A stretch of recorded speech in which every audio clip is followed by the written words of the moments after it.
بسم اللہ الرحمن الرحیم ایاک نعبد و ایاک نستعین۔ سب سے پہلے تو شوکت ترین آپ کو، آپ کی ساری ٹیم کو، جنہوں نے بڑی محنت سے یہ آج پروگرام کو یہاں تک پہنچایا کہ آج ہم اس کی لانچ کر رہے ہیں، میں آپ سب کو خاص طور پہ خراج تحسین اس لیے پیش کرتا ہوں کہ اصل میں یہ ہمیں 74 سال پہلے یہ پروگرام شروع کرنا چاہیے تھا۔ دیکھیں، میں یہ سمجھتا ہوں کہ ہم نے ایک بڑی 74 سال پہلے بہت بڑی غلطی کی، اور میں آپ کو بتاتا ہوں غلطی کیا ہے۔ ہم یہ سمجھتے تھے کہ ایک وقت پہ ہمارا ملک خوشحال ہو جائے، ہمارے پاس اتنا پیسہ آ جائے، اس کے بعد ہم پھر ایک پاکستان کو فلاحی ریاست بنائیں۔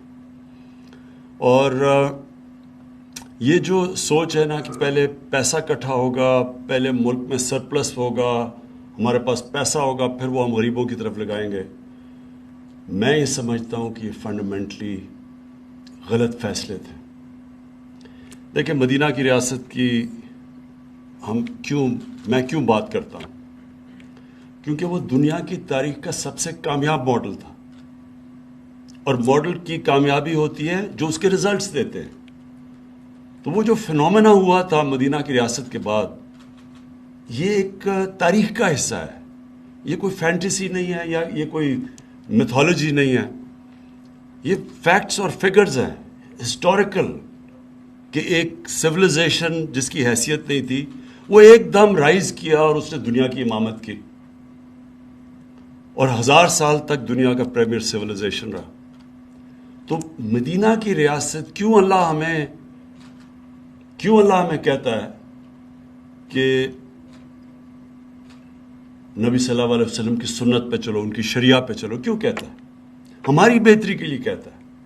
یہ ہمیں غلط فہمی ہے کہ ہم اللہ کو کوئی فائدہ پہنچا سکتے ہیں۔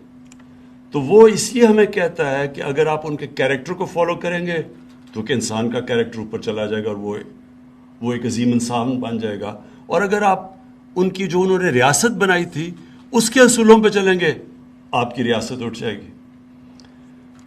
میرا یہ ایمان ہے کہ جو مدینہ کی ریاست میں ہوا تھا، پہلے انہوں نے فلاحی ریاست بنائی تھی، پھر خوشحالی آئی تھی۔ یہ بالکل غلط ہمیں خیال ہے کہ جو پہلے پیسہ آیا تھا اور پھر انہوں نے سارا نچلے طبقے کو، جو پہلی دنیا کی تاریخ کی ایک ویلفیئر اسٹیٹ بنی تھی، وہ ویلفیئر اسٹیٹ پہلے بنی تھی، پھر خوشحالی آئی تھی۔ کیونکہ اللہ کی برکت آتی ہے، جو ہم اللہ میں مانتے ہیں اس کی برکت آتی ہے، اس کی جب وہ خوش ہوتا ہے کہ آپ اس کی انسانیت کے لیے کچھ کرتے ہیں تو اوپر سے پھر وہ آپ کی مدد کرتا ہے۔ کیونکہ اس کی کوئی ایکسپلینیشن نہیں ہے کہ دیکھتے دیکھتے دو سپر پاورز کے بیچ میں ایک قوم جس کی حیثیت ہی کچھ نہیں تھی اور ڈیوائیڈڈ تھی ٹرائبز کے اندر، وہ ایک دم اٹھ گئی اور دونوں سپر پاورز اس کے سامنے کولیپس کر گیا اور وہ دنیا کی ٹاپ سویلائزیشن بن گیا۔ تو اس میں سب سے بڑی چیز ہے انسانیت۔ جس قوم میں انسانیت ہوتی ہے، اللہ کی برکت آتی ہے اس کے اوپر، اور ساتھ ساتھ اس کے انصاف۔ یہ دونوں اللہ کے حکم ہیں، انصاف اور انسانیت۔ یہ بیسز ہے ایک سویلائزیشن کا۔ اب آپ دو قومیں دیکھ لیں، ایک ہی جتنی آبادی دونوں کی، ایک طرف ہندوستان، دوسری طرف چائنا۔ 35 سال پہلے دیکھ لیں، 40 سال پہلے تقریباً ایک ہی ساتھ تھے دونوں۔ آپ ان کے سوشل انڈیکیٹرز دیکھ لیں، تقریباً ساتھ تھے وہ۔ آج چائنا آسمان پہ پہنچ گیا ہے اور ہندوستان میں وہی ایک جزیرہ ہے بہت امیر لوگوں کا اور نیچے غربت ہے۔ چائنا نے وہ جو ہم چاہتے ہیں، چائنا نے وہ اصل میں مدینہ کا ماڈل فالو کیا۔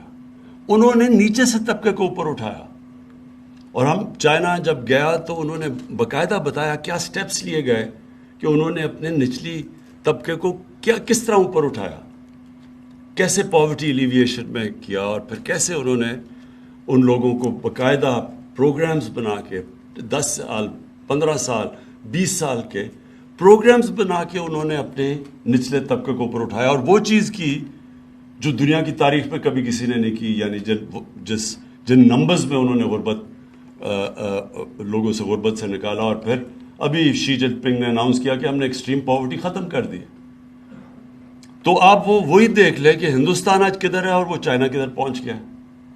سو ہمارا جو فنڈامنٹل پرنسپلز ہم نے اس قوم میں جو ہمیں اڈاپٹ کرنے چاہیے تھے، جب ہم نے ایک بہت بڑا، ہمارے فاؤنڈنگ فادرز نے کہا کہ یہ مثالی اسلامی فلاحی ریاست بنے گی، یہ جو فیصلہ تھا اس کے اوپر کبھی عمل ہی نہیں ہوا اور ایک ایلیٹسٹ سسٹم بن گیا. جو آپ اور چیزیں چھوڑ دیں، تعلیم کا نظام لے لیں. یہ کتنی بڑی ایک ملک کی بدقسمتی ہے کہ ایک چھوٹے سے طبقے کو آپ انگلش میڈیم پڑھا دیں اور وہ نوکریاں ان کو دلوا دیں، باقی جو آپ کی عوام ہے وہ بیچاری اوپر ہی نہیں آ سکتی. ایجوکیشن اپارٹھائڈ، کیا آپ ایک طبقے کے لیے ایک تعلیم، دوسروں کے لیے نیچے، اور پھر ایک دینی مدرسے چل رہے ہیں. کبھی کسی نے کوشش نہیں کی اس کو سنتھسائز کرنے کے لیے کہ ایک ملک ہے، ایک قوم ہے، اس کا کورس سلیبس تو ایک ہو، لیکن کیونکہ ہماری طرح کی ایلیٹ فائدہ اٹھا رہی تھی اس سے، ہمارے بچوں کو اچھی نوکریاں مل رہی تھی، ہمیں کوئی انسینٹو نہیں تھا کہ چینج کریں سسٹم.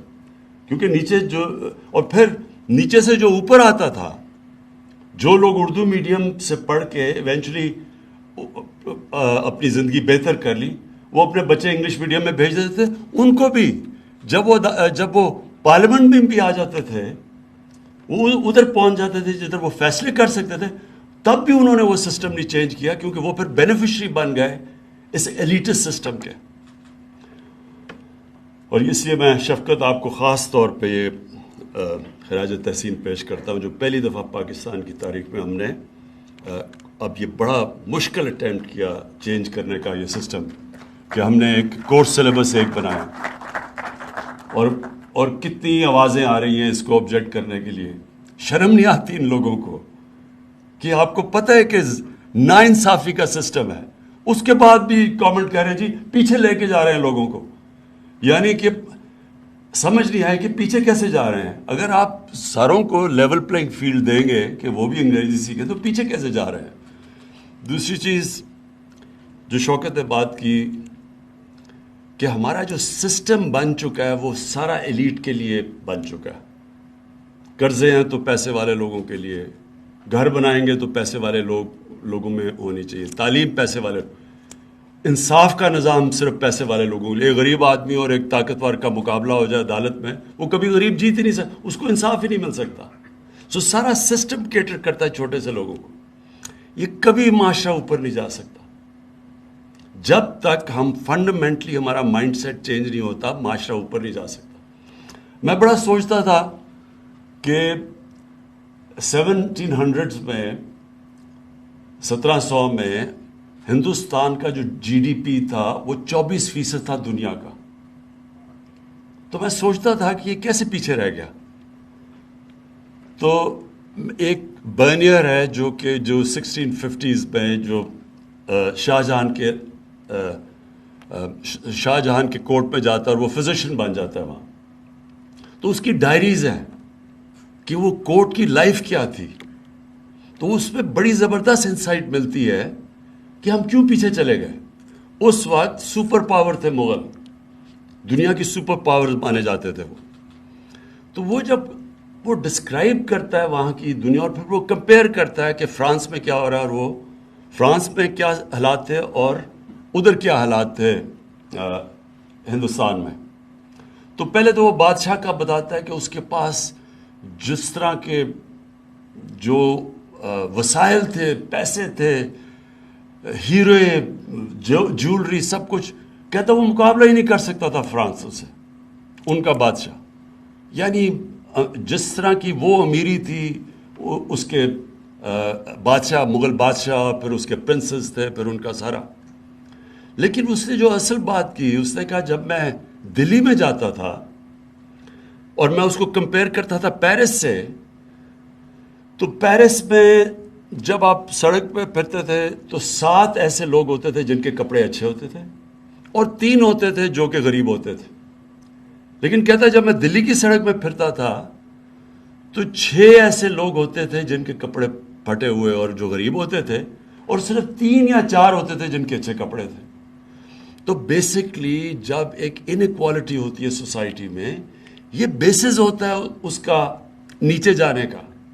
کوئی بھی معاشرہ نہیں کامیاب ہو سکتا جدھر ایک امیروں کا ایک جزیرے ہو اور غریبوں کا سمندر ہو. کوئی معاشرہ نہیں کامیاب ہو سکتا. تو ہماری کیا کوشش ہے, وہ اپنا ذرا مائنڈ سیٹ اور ملک کی پرائرٹیز چینج کرے کہ یہ جو نیچے طبقہ ہے جس کے لیے نہ ہم آپ کو پتہ ہے کوئی گھر ہی بیچارے نہیں بنا سکتے, کوئی سسٹم ہی نہیں تھا لون دینے کا. غریبوں کو تو چھوڑیں, جو ہماری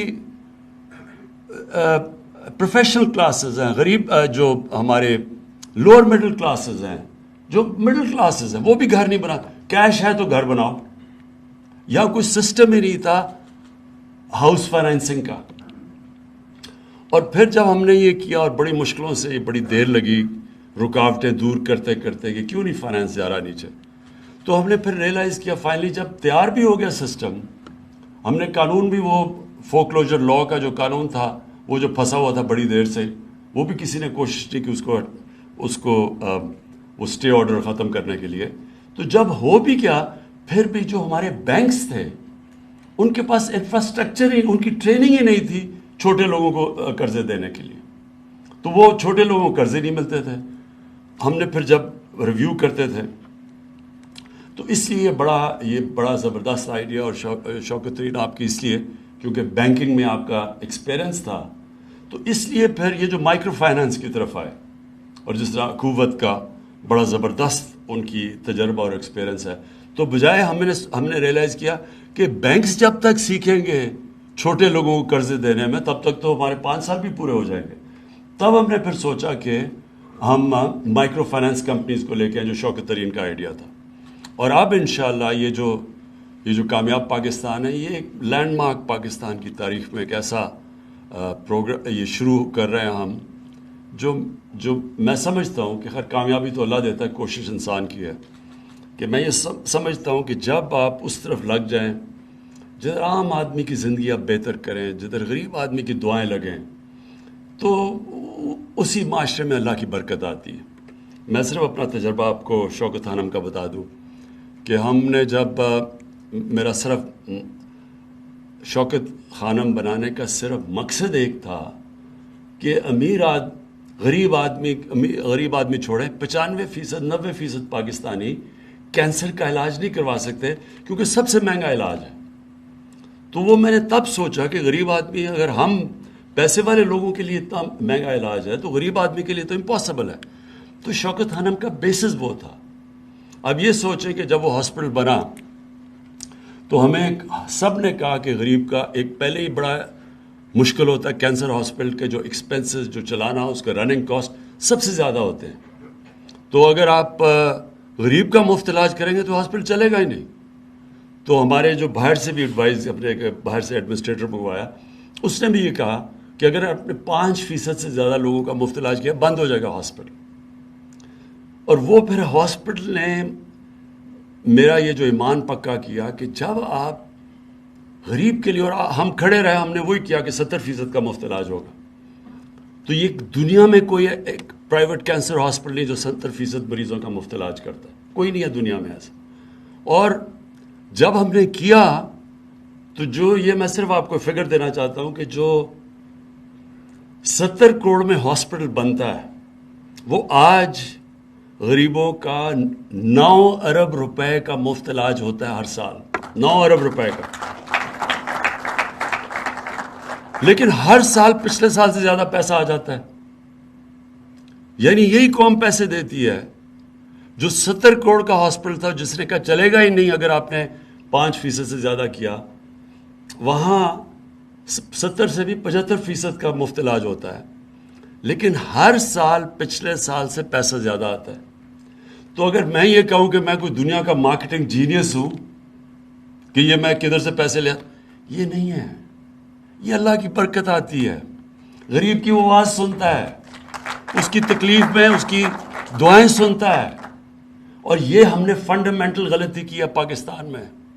ہم نے یہ کبھی سوچا ہی نہیں کہ وہ جو لوگ جو نیچے طبقہ پیچھے رہ گیا ہے اس کے لیے ہم نے کیا کرنا ہے. ہماری ساری سوسائٹی کیٹر نہیں کرتی ان لوگوں کے لیے.